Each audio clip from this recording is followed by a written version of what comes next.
مالك يوم الدين إياك نعبد وإياك نستعين اهدنا الصراط المستقيم صراط الذين أنعمت عليهم غير المغضوب عليهم ولا الضالين آمين. بسم الله الرحمن الرحيم. الحمد لله رب العالمين والصلاة والسلام على أشرف الأنبياء والمرسلين وعلى آله وصحبه أجمعين. اللهم صل وسلم وبارك على مولانا محمد النور المذهب للنسيان بنوره وعلى آله في كل لمحة ونفس عدد ما وسعه علمك. اللهم افتح علينا فتوح العارفين واجعل أعمالنا خالصة لوجهك الكريم. اللهم فقهنا في الدين وعلمنا التأويل يا رب العالمين والحمد لله رب العالمين. ثم أما بعد. Fadil Tuan Imam, Tuan Bilal, Tok Datuk, seluruh jemaah muslimin muslimat yang dirahmati Allah Subhanahu wa taala sekalian. Alhamdulillah tuan-tuan, kita akan menyambung bacaan kitab Bulughul Maram min Adillatil Ahkam Al-Hafidh Ibnu Hajar Al-Asqalani radhiyallahu anhu ardah, yang mana kita telah sama-sama membacakan, meriwayatkan hadis-hadis yang berkait tentang al-masajid, ya. Jadi masjid ni tuan-tuan, ada benda yang boleh kita buat dan ada perkara yang ditegah untuk kita lakukan, ya. Kita diarahkan untuk membina masjid, membersihkan masjid, mewangikan masjid, ya kan? Dan kita tidak dibenarkan untuk menjadikan kubur itu sebagai masjid, ya tuan-tuan, sebagai tempat sembahan makna. Dan ada perkara-perkara yang mungkin pelik di zaman kita ini tetapi pernah berlaku pada zaman silam, di zaman Nabi SAW mengikat tawanan dalam masjid, ya kan tuan-tuan, dan kemah dibina di masjid. Kemudian kita bincang juga pada hadis-hadis yang lepas tuan-tuan, larangan ataupun makruhnya mencari barang yang hilang ataupun berniaga berjual beli dalam masjid, ya. Dan ada perkara yang ditegur oleh Khalifah Al-Adil Al-Faruq Umar bin Al-Khattab radhiyallahu an, iaitu kepada seorang sahabat besar yang namanya telah kita sebut pada kelas yang lalu tuan-tuan, iaitu Sayyidina Hasan ibn Thabit radhiyallahu an, yang disediakan satu tempat khusus untuk berqasidah, untuk menyusun syair memuji Nabi SAW, memuji Allah Subhanahu wa taala. Perkara itu ditegur, tidak diperkenankan oleh Sayyidina Umar. Maka perkara itu telah dijawab dengan tegas oleh Sayyidina Hasan bin Thabit bahawa masjid zaman Nabi makin boleh ya qasidah, ya. Nabi yang lebih mulia daripada engkau wahai Sayyidina Umar telah membenarkan perkara ini. Maka Sayyidina Hasan bin Thabit meneruskan pendirian tersebut untuk beliau berqasidah, tuan-tuan, ya. Jadi malam ni insya-Allah kita ambil masa sikit 2-3 minit, kita mulakan dengan qasidah lah, ya. Qasidah Al-Imam Habib Abdullah bin Tahir, tuan-tuan, yang beliau menyusun satu qasidah, Ya Arhamar Rahimin. Dan saya ingat qasidah ni mudah untuk tuan-tuan pun kita ikut bersama sebagai pujian dan sanjungan kita, sebagai munajat kita kepada Allah Subhanahu wa taala, insya-Allah, bagi melaksanakan ataupun mempraktikkan keharusan berqasidah di dalam masjid, tuan-tuan, insya-Allah, ya. Yang ramai-ramai dia tuan bacalah yang solo, sebab tuan-tuan tak hafal, saya bacalah dia punya yang solo dia, ya, sama-sama insya-Allah. Allahumma salli wa sallim wa barik alaihi wa ala alihi يا أرحم الراحمين يا أرحم الراحمين يا أرحم الراحمين فرج على المسلمين. Sama-sama tuan-tuan. يا أرحم الراحمين يا أرحم الراحمين يا أرحم الراحمين فرج على المسلمين يا ربنا يا كريم يا ربنا يا رحيم أنت الجواد الحليم وأنت نعم المعين يا أرحم الراحمين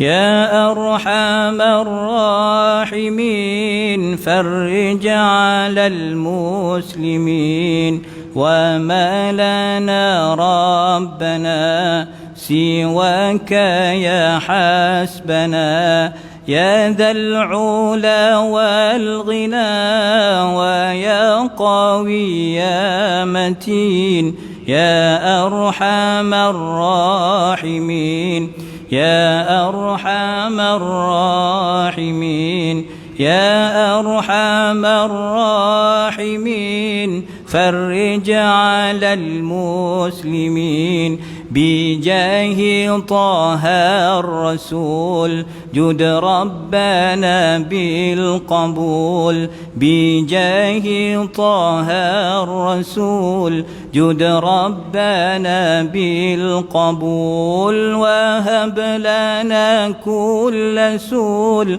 رب استجب لي أمين يا أرحم الراحمين يا أرحم الراحمين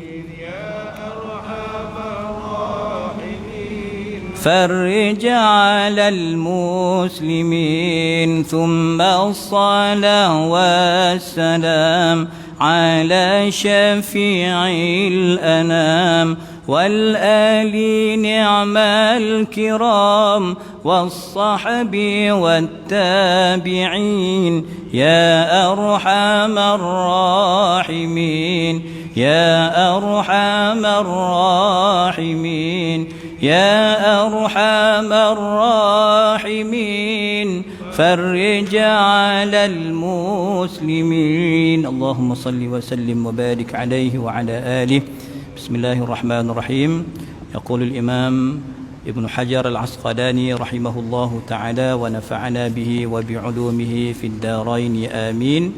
Hadis berapa tuan-tuan? 10.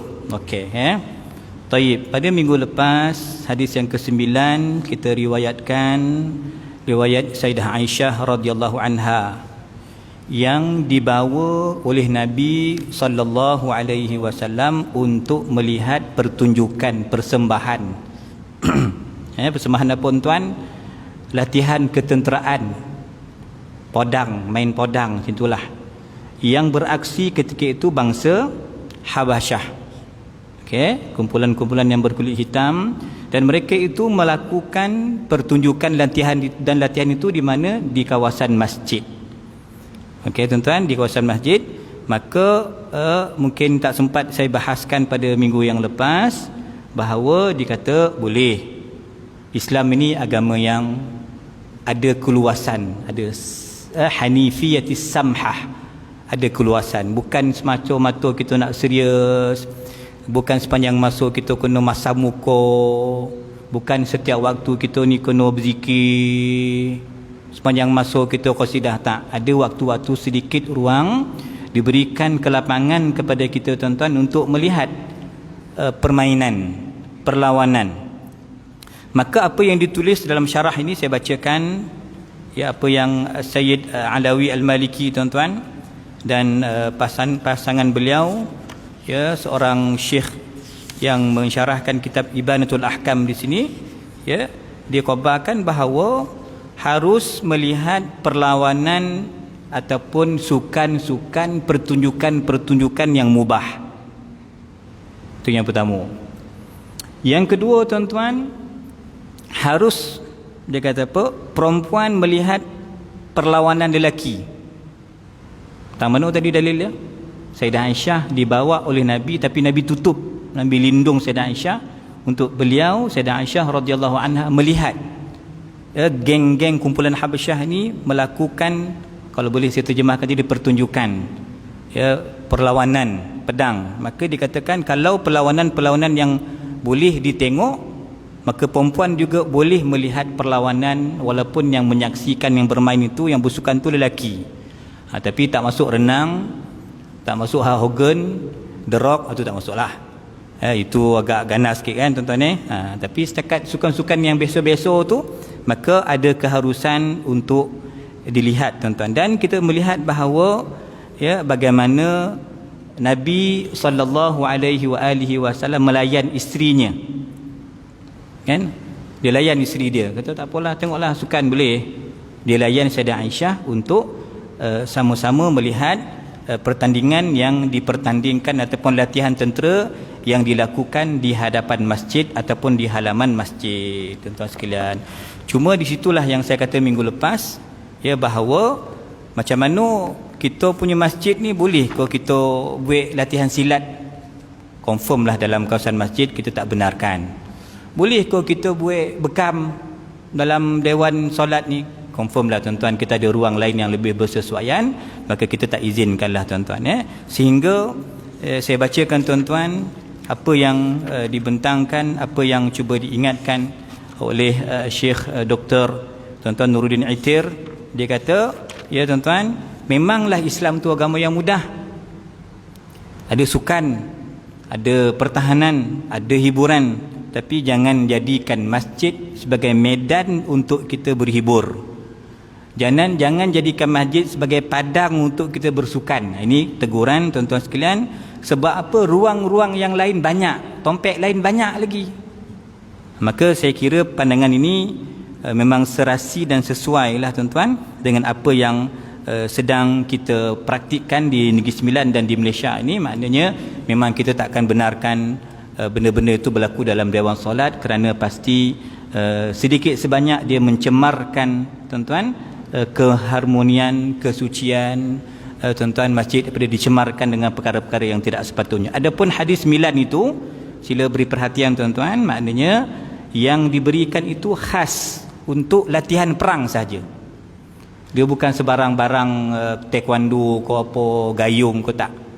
Ini satu perkara yang kita kena faham. Yang kedua, ulama mengambil jalan keluar tuan-tuan dalam isu ini. Dia kata perkara itu bukan dalam dewan solat, tetapi di ruang, mungkin di ada kita kata tuan-tuan di kita punya tempat parking ko, itu silakan. Walaupun itu pun kalau kita nak masukkan masjid, apa yang kita wakafkan itu kawasan masjid. Seluruh pagar ni kawasan masjid, tuan-tuan kan. Tetapi di sana ada keringanan sedikit untuk kita lakukan aktiviti-aktiviti yang bersesuaian tuan-tuan. Ya, dan tuan-tuan tengok hadis yang ke-10 itu, hadis Sayyidah Aisyah radhiyallahu anha, anna walidatan sauda kana laha khibaun fil masjid. Ada seorang hamba sahaya yang berkulit hitam, jariah. Ya, tuan-tuan, yang dia ni muallaf, baru masuk Islam. Tuan-tuan, jadi tak ada penempatan. Muallaf ni kita pun fahamlah. Mungkin keluarga dia reject dia. Mungkin keluarga dia tak terima dia. Ya kan? Maka mana tempat dia nak berteduh? Maka Nabi sallallahu alaihi wasallam mengizinkan beliau, si wanita berkulit hitam ini, membina satu kemah di sebelah masjid. Tuan-tuan, fakana ta'tini fatuhaddithu indi. Kadang-kadang kata Sayyidah Aisyah duduk dalam masjid. Kan kawasan masjid kan, bilik-bilik isteri Nabi tu, rumah-rumah isteri Nabi tu kawasan masjid kan.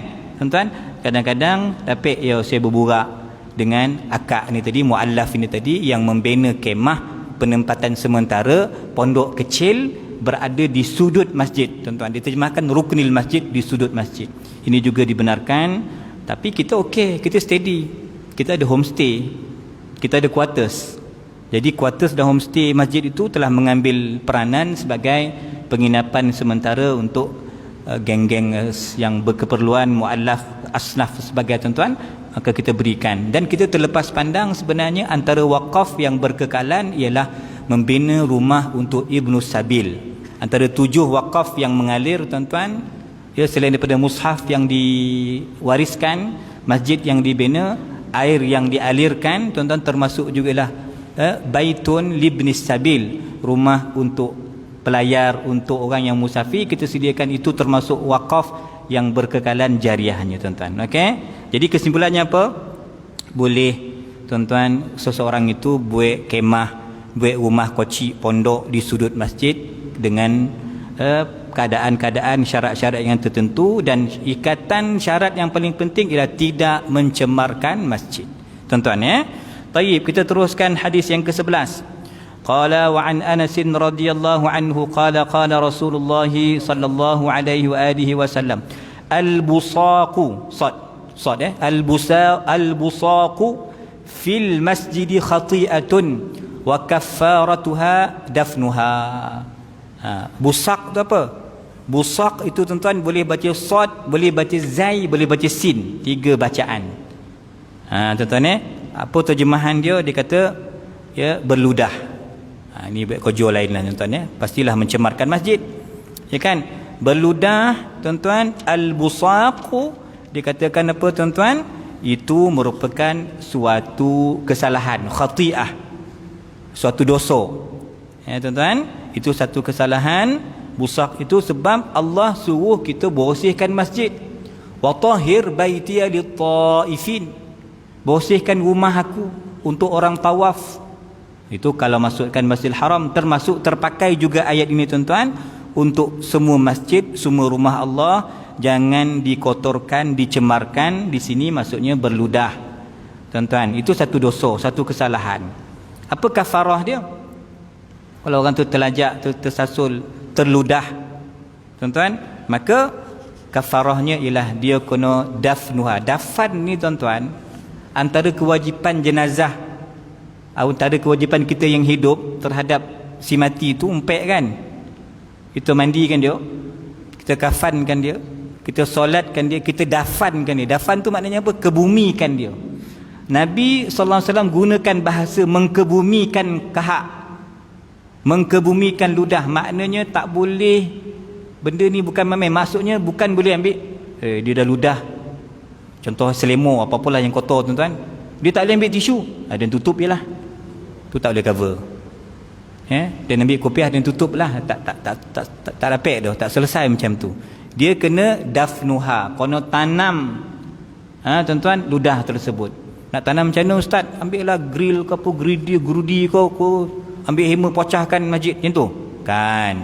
Itu tanam tu tuan-tuan. Masjid ni dia ada 2 kategori. Satu yang lama, yang jenis apa, tanah yang tak ada simen, yang itu kita tanam.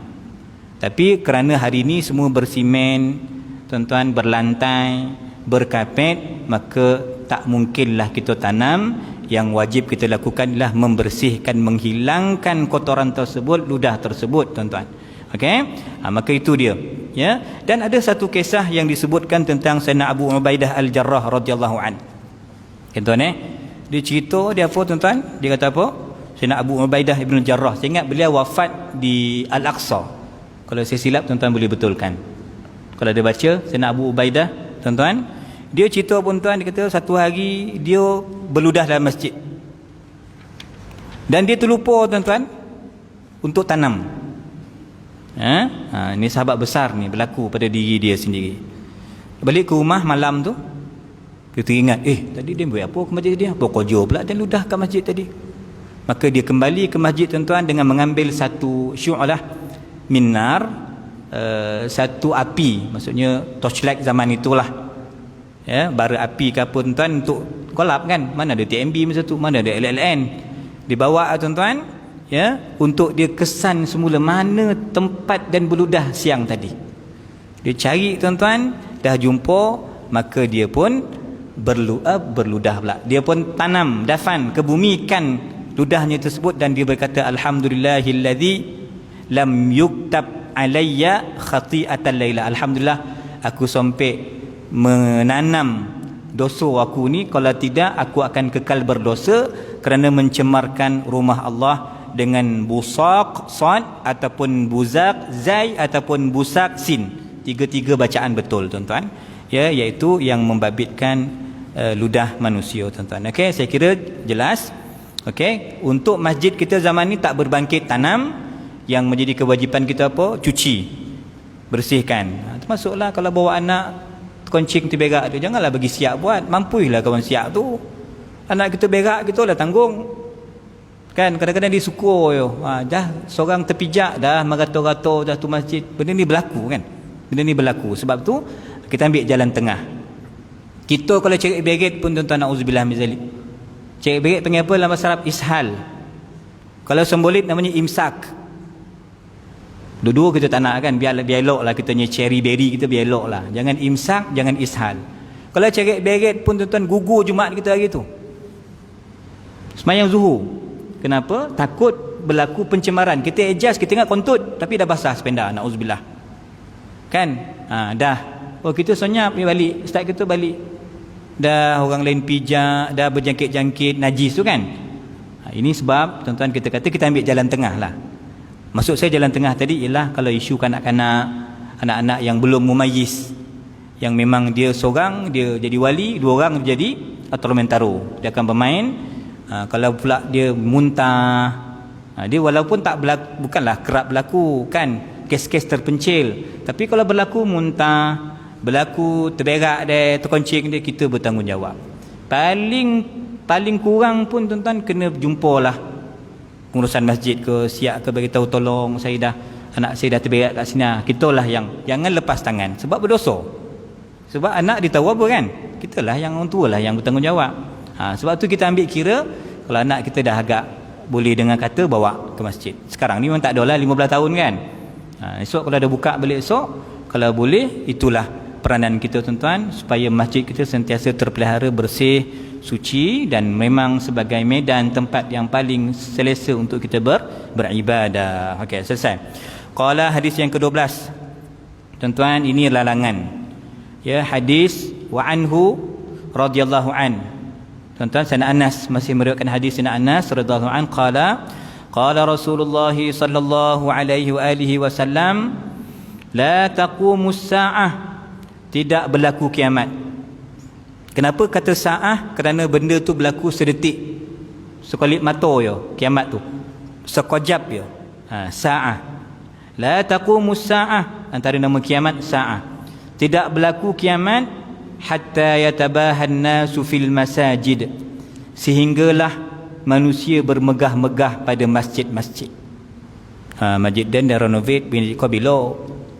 Masjid Dan 1 juta, kau 200,000 je, sikit.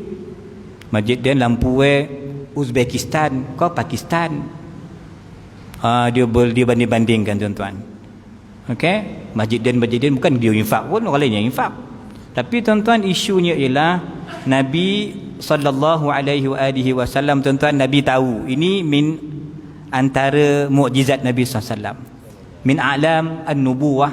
Nabi tahu tuan-tuan, Nabi wafat esok mula sahaja zaman Khalifah Abdul Malik bin Marwan. Khalifah Abdul Malik ni tuan, dia zaman apa? Bani Umayyah. Okey, bukanlah zaman yang terkemudian. Kita kata 200 Hijrah, 300 Hijrah, zaman salaf lagi. Dah mula zaman itu tuan-tuan, orang dah mula berbangga-bangga dengan masjid. Buat masjid yang grand itu, kalau ditampung, kalau dia grand, besar, mewah, diimbangkan dengan imarah, dengan program, tu berbaloi lah, kita kata boleh lah kita terima. Tapi dia punya grand tu dia tutup, buka waktu tertentu. Jumaat kita buka, hari lain kita cuti lah. Lepas tu malam pun Maulid Nabi je, kau rajin malam Jumaat lah, Mayasin lain kita tutup, tak buka masjid. Ini problem dia tuan-tuan, ya. Orang, sehingga kata Syekh Alawi di sini tuan-tuan, dia kata apa? Tegahan orang yang mula-mula menghiaskan masjid. Zukhruf ni maknanya memperhiaskan, bukan basic, bukan asas, tapi seni tu, khat ini masuk, barang tu masuk, bondo ni, semua seni itu dimulakan di zaman Walid bin Abdul Malik, Khalifah Walid bin Abdul Malik tuan-tuan. Ya, maka ulama zaman itu apa pendirian? Ada yang sonyap. Kenapa sonyap? Takut kau bersuara orang tak tauliah, tak payah ceramah kan. Jadi ada yang sonyap tuan-tuan. Ada yang komplain, tuanku, Tuan Sultan Khalifah Walid bin Abdul Malik tak betul ni dah. Nabi sebut dalam hadis ni tanda kiamat ni, la taqumus sa'atu hatta yatabahan nas fil masajid. Tuanku Sultan Khalifah dah mula buka cerita ni, tanda-tanda kiamat dah kek dia ni. Maka yang togo pun tak akan dilayan. Yang diam tu diamlah. Ulama yang berdiam diri, takut tu takutlah. Tapi ada yang berani menegur tuan-tuan. Tapi tuanku Khalifah Walid bin Abdul Malik tidak menghapikkan, tidak mempedulikan teguran itu tuan-tuan. Okey. Tapi kena ingat, zaman Sayyidina Umar bin Khattab, radhiyallahu an, dia dah mula juga tuan-tuan renovate masjid ni, dia dah buat dah. Zaman Sayyidina Umar. Tuan-tuan kena ingat, tika masuk zaman Sayyidina Umar. Lampu malam tarawih masuk zaman Sayyidina Umar. Tapi tujuannya apa? Itu tidak termasuk dalam berbangga-bangga. Bukan nak bersaing. Tuan-tuan, tetapi memberikan sedikit keselesaan kepada jemaah. Tuan-tuan, hari ni masjid ada tak yang tak ada aircon? Cuba tanya. Yang tak ada aircon tu orang tak datang sebab badan kita ni dah serasi dengan aircon. Dia pasang kipas gergasi pun tuan-tuan, kadang-kadang dia musim panas tu, sekarang panas kan? Dah ada sponsor dah nak taja, Tuan Nazir, Tuan Pengurusi Qaryah, saya dah ada penaja, kita pasang aircon. AJK Somak tuan-tuan pasang aircon, AJK okey, AJK Somak buat apa? Bayar duit aircon, duit api tu dia takut naik. Tapi saya percaya tuan-tuan, hari ni masjid-masjid yang tak ada aircon ni agak kurang mendapat tempat lah. Kan? Sebab apa? Sebab aircon ni dah dianggap bukan apa, tetapi sebagai sebahagian keselesaan jemaah. Kan? Jadi kita nak top up aircon sejuk macam Masjid Negeri, baru masuklah tabung masjid kan. Tu tanda kita support lah. Jadi duit cukup, aircon sejuk lah. Duit tak cukup, aircon pukul 9 kan tiba-tiba dah tutup tuan-tuan. Kan? Tu dia kan. Jadi Sayyidina Umar bin Al-Khattab radhiyallahu an tuan-tuan, dia, ya saya cerita lampu tadi, pelito lah. Ya, alas tadi, kalau kita kata kapet ke tikar ke tuan-tuan, hasir, dia buat payung. Dia bagi payung, kemah lah kita kata. Kalau kita seronok kat Masjid Madinah apa? Kan dia pukul 7 kan dia kombang ke tak? Malam kan ada waktu-waktu dia kuncup. Kita pun tengok kagum lah. Tapi orang Malaysia ni bagus. Saya pergi umrah 2019 tu, tak asup dia.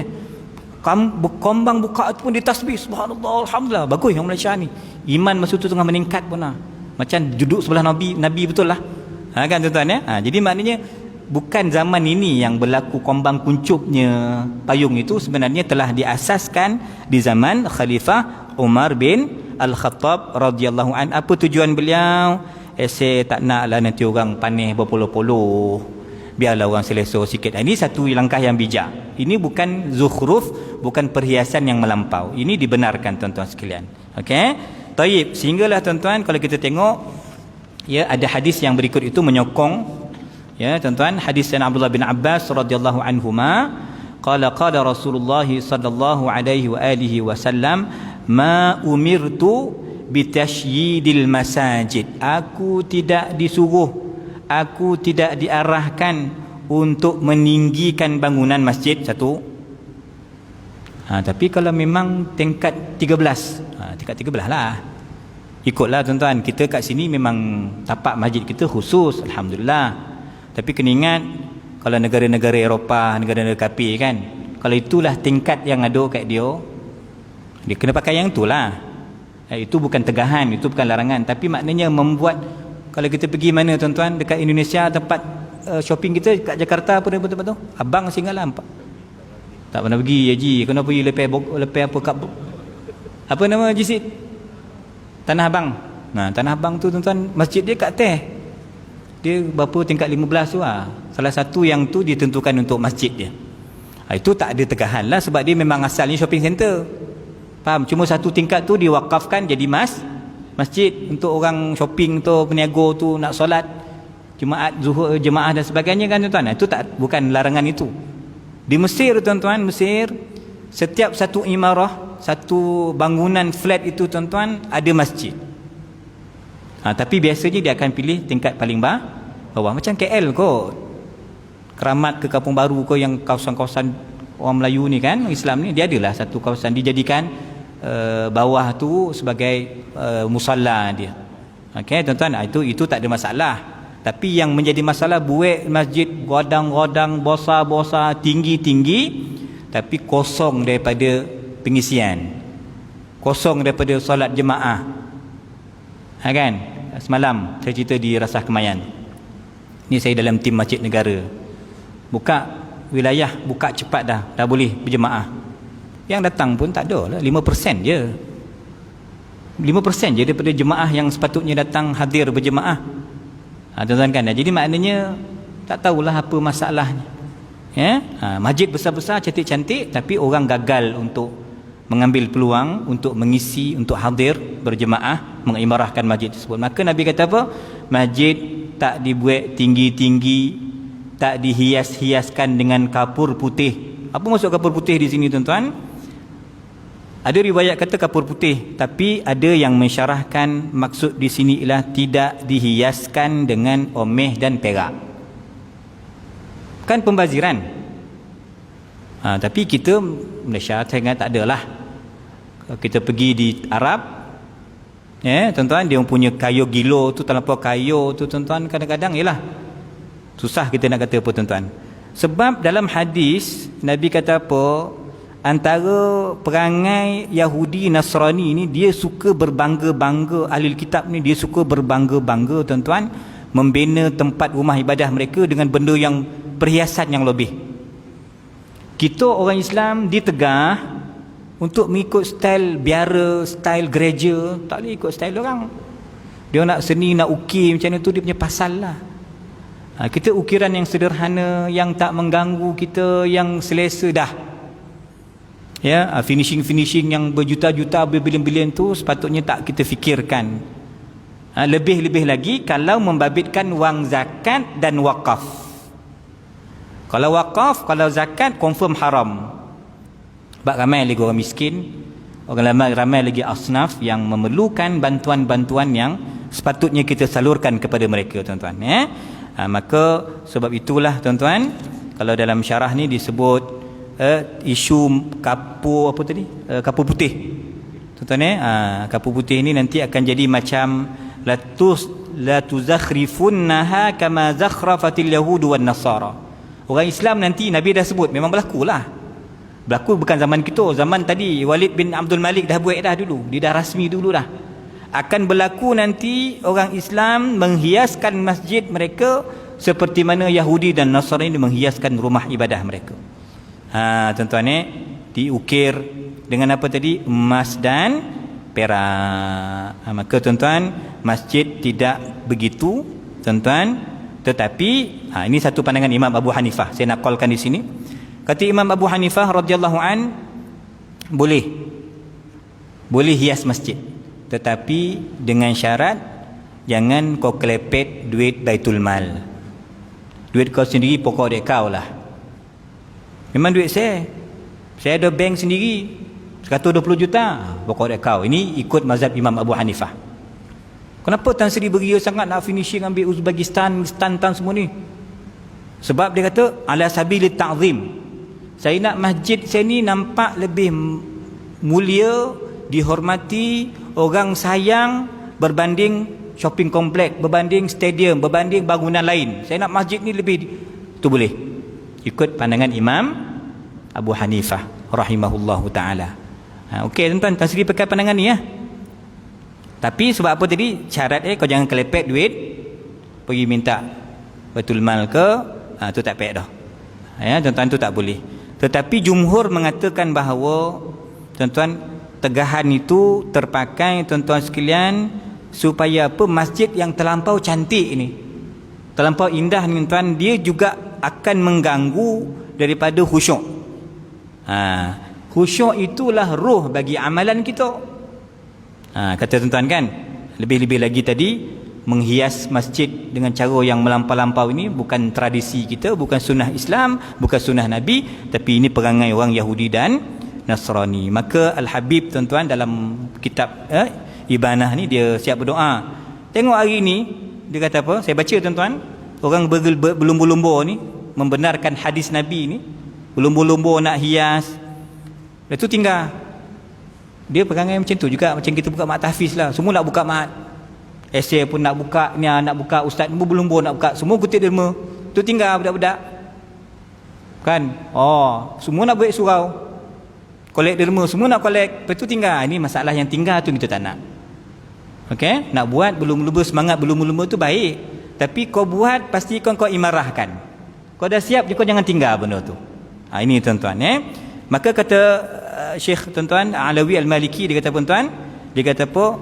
Ini perangai al-muluk wal umara, raja-raja dan pemimpin-pemimpin di zaman ini, di kebanyakan negara dunia ini, menjadikan masjid itu sebagai medan kebanggaan mereka. Dan tetapi malangnya masjid itu jadi macam matahif la ma'abid. Masjid jadi macam muzium, bukan jadi masjid, bukan jadi tempat ibadah, pengimarahan. Macam mana muzium? Kan muzium kan mahal barang-barang dia tuan-tuan, antik. Mana boleh kita usik-usik barang dia? Itu tuan-tuan, esok masjid jangan jadi macam itu. Ya, jangan jadi muzium. Masjid ni mesti hidup. Tuan-tuan, kata beliau, nas'alullah al-afiyah, minta selamat kepada Allah fil badan kita sihat selamat, wassalamata fid din, minta doa kepada Allah selamat dalam beragama. Jangan kita terpedaya tuan-tuan dengan nak hiaskan masjid dengan cara yang tak sepatutnya tuan-tuan, tetapi ya untuk pengimarahan kita tinggalkan. Dan hadis ini merupakan sebahagian a'lam an-nubuwah. Dua hadis ini tuan-tuan sebagai tanda-tanda kenabian yang Nabi dah meramalkan. Apa sahaja ramalan Nabi sallallahu alaihi wasallam pasti berlaku. Lebih baik dikata, ini kata Syekh Nuruddin Itir, kata Prof Nuruddin Itir, daripada kau bangga-bangga nak jobor-jobor dengan masjid kau yang cantik-cantik, yang meriah-meriah bona tu, melampau-lampau pembaziran itu, baik kau beri makan orang miskin. Nampak? Dan fikir juga perkara itu lebih utama. Ya tuan-tuan, baik ya engkau uruskan pelajar-pelajar agama, lebih baik kau gunakan perkara-perkara itu daripada kau berbangga-bangga. Na'udzubillah, Syekh Nuruddin Itir, na'udzubillahi minal khidlan, minta selamat, minta berlindung daripada Allah daripada tidak mendapat taufik. Antara tanda tak ada taufik apa? Buat masjid besar-besar, godang-godang mewah-mewah, pakai duit zakat, pakai duit wakaf, masjid tinggal tidak diimarahkan. Ini tanda orang yang tidak mendapat taufik daripada Allah Subhanahu wa ta'ala. Okey tuan-tuan, terus tuan-tuan, hadis yang berikut, hadis ya, yang ke-14 tuan-tuan. An Anas radhiyallahu anhu qala qala Rasulullah sallallahu alaihi wa alihi wasallam, uridat alayya ujuru ummati hatta al-qadhatu yukhrijuha rajulu minal masjid. Tuan-tuan, ditunjukkan ke atasku segala pahala umatku. Ada pahala sebab puji Allah, ya arhamar rahimin, ya arhamar rahimin. Ada pahala sebab berdoa, ada pahala sebab khidmat, ada pahala sebab cari rezeki halal, macam-macam ruang pahala ditunjukkan kepada Nabi SAW tuan-tuan. Sampai tuan-tuan dibentangkan kepada Nabi al-qadhah. Apa al-qadhah? Sampah. Sampah apa ni? Yang kita keluarkan daripada masjid. Nampak satu tisu, nampak tuan-tuan apa benda lah yang tercicir, benda yang kotor, kita pungut, kita bersihkan tuan-tuan. Ini sebagai kehormatan masjid. Masjid sebagai lambang kesucian zahir dan batin, kan?